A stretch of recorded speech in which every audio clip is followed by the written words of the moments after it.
السلام عليكم ورحمة الله وبركاته. اللهم صل وسلم وبارك على نبينا محمد. ازيكم يا حبايبي؟ عاملين ايه؟ يا رب تكونوا بألف خير. ان شاء الله النهارده معانا فيديو جديد وحلقة جديدة من قناة ساعة في المطبخ. هنعمل النهارده الكبدة بالبصل بقى والثوم والفلفل.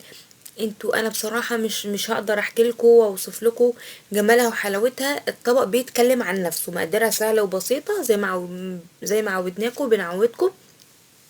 بس المقادير سهلة وبسيطة، بس لازم تمشوا على تكاتنا وحركاتنا وتركزوا كويس جدا في الفيديو. معانا الكبدة اهي زي ما انتوا شايفين، كبدة الفراخ العادية خالص. بنعمل الفرخة ونجمع الكبدة. معانا بصلة متقطع، طماطم براحتك، توم مفروم، ليمونة. معانا فلفل قرن شطة متقطع زي ما انتوا شايفين. بصراحة الألوان تحفة. قرفة، زعتر، ملح، فلفل اسود، وكزبرة، شوية كزبرة ناشفة. بصوا انتوا شايفين طبعا حلاوة الكبدة، شايفين المقادير سهلة ازاي. ركزوا بقى معانا كويس قوي في تكاتنا وحركاتنا عشان الاكل يطلع من ايديكوا زي الفل. اول حاجة طبعا دي شوية زيت او شوية سمنة براحتكوا خالص، اهو كل واحد وايه وعلى راحته. ودي حتة دهنة طبعا هتديها ريحة كده وهتسيح كده في البتاع، ومش عايزة اقول لكم بقى. اول حاجة ادانا صدمة، لازم تكون الزيت سخن، صدمة للكبدة. قلبنا زي ما انتوا شايفين. تمام يا جماعة. طبعا الكبدة يعني بصراحة يعني بدأت ريحتها تطلع، مع بالذات ال الدهنة، حتة الدهنة اللي احنا حاطينها دلوقتي. حطينا البصل اهوت.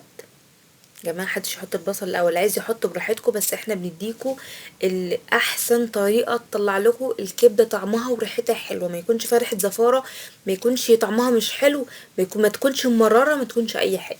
تمام. البصل بدأ يدبل اهو معانا واحدة واحدة. خلاص احنا طبعا كان الاول على نار عالية عشان تاخد الصدمة، دلوقتي هدينا النار شوية، بدأت المية تنص منها حبة بحبة. الطماطم الجميلة متقطعة قطع صغيرة. بصوا يعني اي واحدة بقى بتروح الشغل مش عارف ايه، يعني غدا ولا اسهل من كده. الفلفل، الشطة طبعا على حسب ما انتوا حابين، الملح، الزعتر، شوية القرفة، الفلفل الاسود، حبة كزبرة ناشفة صغيرين. هنقلب التقليبة المتينة. تمام. هنسيبها على نار مش هادية قوي ولا متوسطة، بين المتوسط والهدوء يعني.